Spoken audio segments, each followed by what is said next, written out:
Alors bonjour, nous commençons aujourd'hui le chapitre 11 du Gemara Shabbat.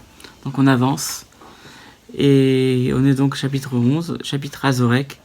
Donc il va parler essentiellement de transporter d'un domaine à un autre par différents moyens, de jeter, de transmettre. Donc on va voir des différences. Donc Azorek Mereshut Yachid et Reshut Arabim. Celui qui jette du domaine privé à un domaine public, Mereshut Arabim et Reshut Yachid, ou d'un domaine ou l'inverse, du domaine public au domaine privé. Chayav, il sera chayav, il aura transgressé l'interdiction de transport, de porter. Parce que porter, c'est pas uniquement porter dans le domaine public, c'est de porter d'un domaine à un autre ou de faire passer d'un domaine à un autre. Mais Reshut Yachid et Reshut Yachid, Vereshut Arabim Behemsa. Si maintenant on fasse un objet d'un domaine privé à un domaine privé en passant par le domaine public au milieu, Rabbi Akiva Mechayev, Chachamim Potrim. Rabbi Akiva dit qu'on a transgressé, Chachamim disent qu'au niveau de la Torah, on n'a rien fait, mais au niveau des Chachamim, c'est interdit. Keitzad, quel est le cas? Chete Gzustraot, Zo Kenegenzo, Birshut Arabim. On a deux genres de balcons. On va expliquer. Rachid dit que ce sont des coins qui sortent du mur et on met là-bas des planches pour marcher. L'une en face de l'autre, dans le domaine public. Alors, à Moshid Vazorek Miso les Opatour, c'est lui qui les jette d'un trot, par exemple, on parle le plus simple, c'est d'un balcon, qui le jette d'un autre balcon, parce qu'ici il y a un domaine public au milieu, où il y a la rue au milieu, pas tour. Ayushten Bediota, mais s'ils sont sur le même trottoir, Amoshid Chayav, Vazorek pas tour. Mais s'ils sont dans le même trottoir, donc sur le même étage, par exemple, on jette d'un balcon à un autre, alors s'il le fait passer, il le transmet Chayav, donc il a transgressé, mais celui qui s'il le jette, il est dispensé, en tout cas il y a une interdiction que par les Rachamim. Pourquoi? Quelle différence? Chez Kachaita Avodat Alvim, j'étais Argalot Zo Acharzo, Pershut Arabim, Moshina Krashim, Miso Lezo, Avalo Zorkin. Parce que dans le travail dans le Mishkan, Lévim prenait deux charrettes, l'une après l'autre, dans le domaine public, et il transmettait, il faisait passer par là avec les planches qui étaient lourdes, mais forcément que ces chariots, il ne les jetait pas puisque les poutres étaient très lourdes. Donc on voit qu'il y a une différence entre moshit, faire passer, et jeter. Et donc dans le cas de Zorek, selon ça, on aura transgressé l'interdit des Rachamim, mais pas l'interdit de la Torah. Alors on continue, Daf Tzadik Vav Amun Bet, page 96, on dit Gemara, Mir Dezrika Tolda de Otsaahi, Otsaa Gufaicha Ktiva. Donc tu dis que Zrika, donc jeter, c'est un dérivé de l'interdiction de transporter ou de porter dans le domaine public. Mais porter dans le domaine public, d'où on le sait que c'est interdit, où c'est écrit. Amar Biochanan d'Amakra, c'est le passage qui dit Vaïtsav Moshe Veru Kol Bamachane. Moshe a fait passer certains disent c'est le chauffard, un son dans le camp. Moshe Chanava, Yativ Machane Levi, Moshe était dans le campement des Lévis. Machane Levi, un Reshut Arabim. Le campement des Lévis, c'était un Reshut Arabim parce que c'était pas fermé. C'était un campement, mais c'était grand, et c'était un campement dans le désert qui n'était pas fermé, donc c'est le domaine public. Ah, donc, Vekamar Lelou l'Israël, le Tafchikou. Il dit au Ben Israël, ne sortez pas. Donc, de là, on apprend l'interdiction de transporter, puisque Moshe dit arrêtez, ne portez pas d'un domaine des Lévi'im vers le campement des. Non, il dit au Ben Israël, ne sortez pas dans le domaine. Ne l'amenez pas aux Lévi'im qui étaient eux-mêmes dans le domaine public, pardon. Alors, Vétit et les Reshut Arabim. Ah, mais pourtant,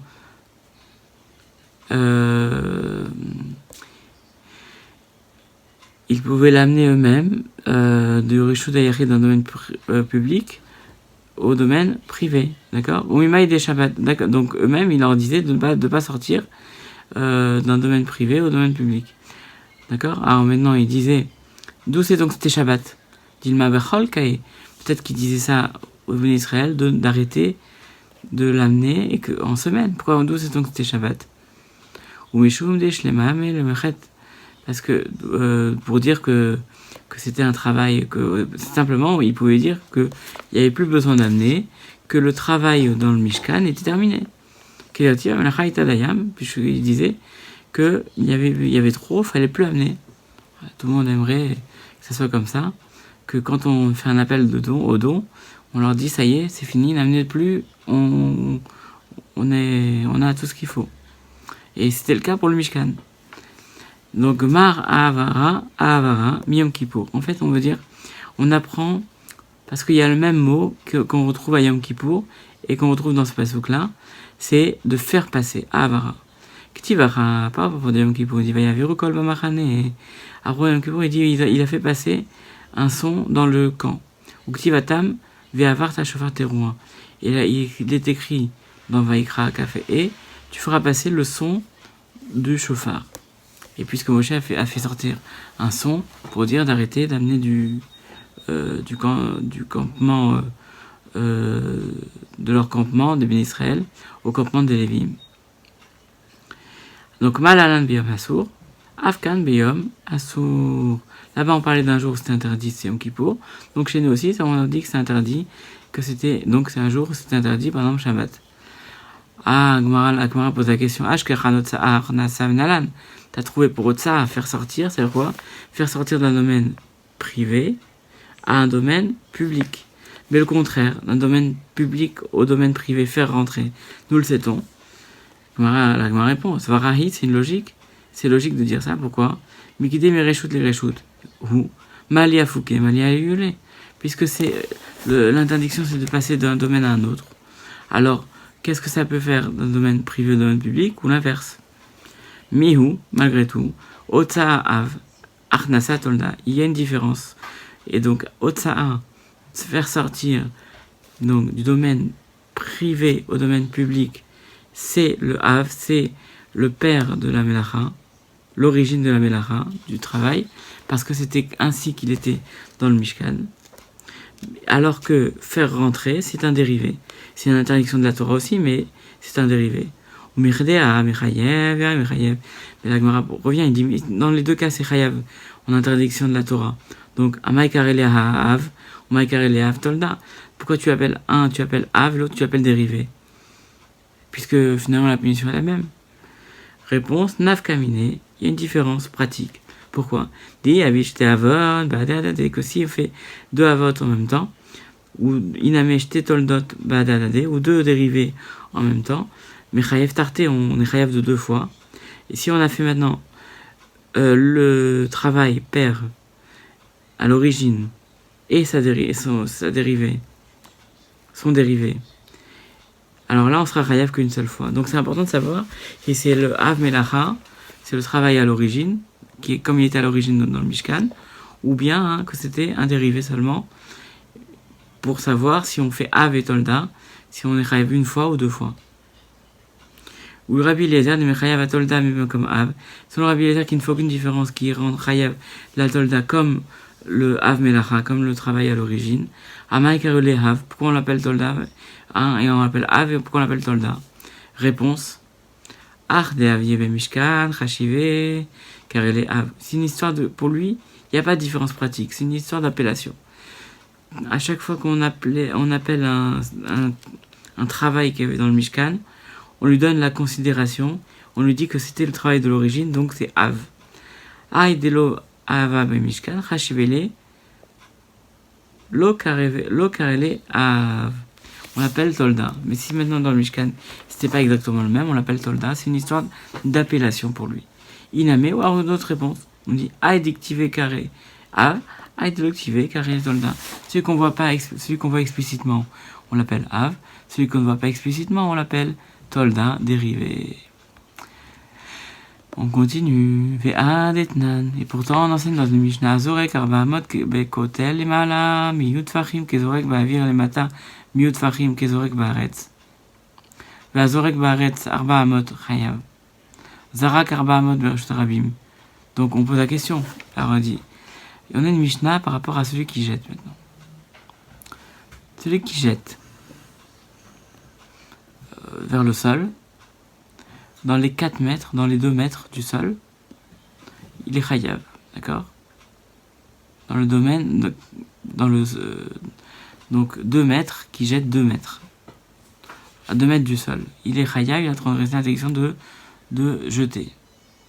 Celui qui a jeté, maintenant, Zarak Arba Amot Bereshut Rabim, qui a jeté un objet, l'objet a voyagé pendant 2 mètres dans le domaine public, d'où sait-on qu'on est chayav?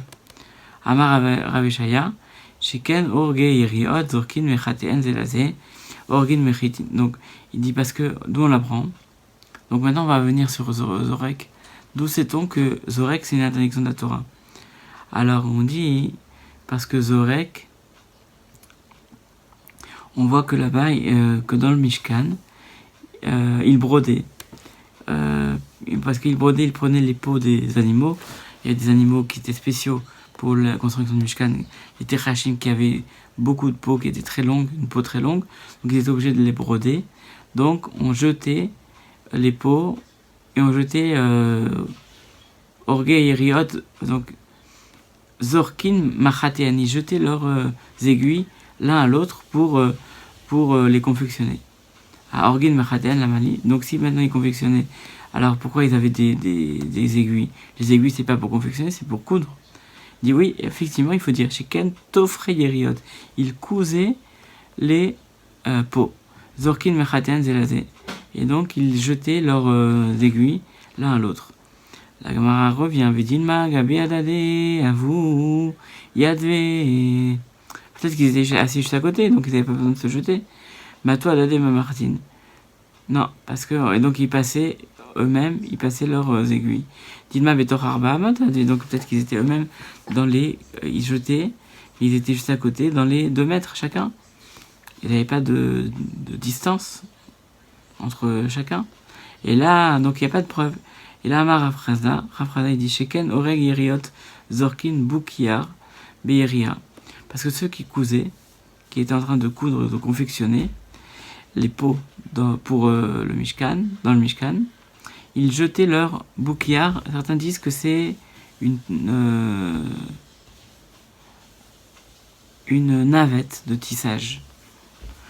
En fait, c'est dans l'appareil pour tisser, il y avait Sheti Baerev, la longueur et la largeur, et donc c'est un ustensile de la largeur en tout cas. Et donc chacun il jetait sa navette à l'autre, parce qu'il fallait avoir un peu de place pour pouvoir tout coudre, et que c'était un objet qui prenait de la place. D'accord? Valo Gado Biado, pourtant il avait dans sa main, donc il avait l'aiguille dans sa main. Beniska Betre, Veo Bemekom Tour, case là. Donc on peut très bien dire aussi que c'était un endroit de Makom Tour, c'est un endroit qui n'était pas forcément. Donc entre les passages, entre les côtés des pots, il dit Enze Reshut Arabim, et là Makom Tour, des En Rachav Arba Amot. C'était un endroit peut-être qui n'était pas large de 4 amot, de 2 mètres. Donc, c'était pas un endroit d'interdiction au titre de la Torah. Et il faut dire, là, Sheken, Orge, Yeriot, Zorkin, Boukiar, Leshoa, Lehen. En fait, chacun, il jetait son instrument sa navette de tissage à l'autre. Donc, chacun jetait son instrument pour l'autre. Et c'est pour ça, donc, qu'on en vient à l'interdiction de Zorek. C'est ça la conclusion, a priori, pour l'instant. Mais on va revenir dessus. Vedilma, Gabe Adade, Avuyadve, Matou Adade, Bechavad, Vedilma, Chalfouve, Meshachalve. Peut-être qu'en fait, chacun, il se passait la navette, et donc, du coup, c'est l'interdiction de jeter. Vetou Michalé, Adade, est-ce que maintenant, il se prêtait chacun son instrument? on voit que Ish Mimlarto et Esharima aussi, chacun avait son instrument, pourquoi il se le prête, pourquoi il se l'envoie. Chacun il avait son matériel. Non, ou Ose, Veno Ose, Mimlachet Ravero. Vetu, Ma'avir Arba Amod, Bereshtarabim Minalan. En plus, d'où sait-on que c'est une interdiction de faire passer un objet dans les 2 mètres dans le domaine public. De ce donc c'est Chayav. Et là, Kol Arba Amot, donc c'est pour ça qu'il faut dire, dans tout Kol Arba Amot, Bereshtarabim, Gmarag Mirele. En fait, on l'a appris de la tradition. C'est-à-dire qu'on n'a pas réussi, on a cherché par tous les moyens de voir s'il y avait un verset qui nous permettait de comprendre que pourquoi, d'où ça vient l'interdiction de jeter, et l'interdiction de faire passer aussi d'un domaine à un autre sur une distance de Arba Amot de 2 mètres. En fait, c'est une tradition. Et on arrive là, on s'arrête là pour aujourd'hui, et on continuera, page Tzadik Zain, dans le DAF de demain. J'espère passer une bonne journée, et à bientôt.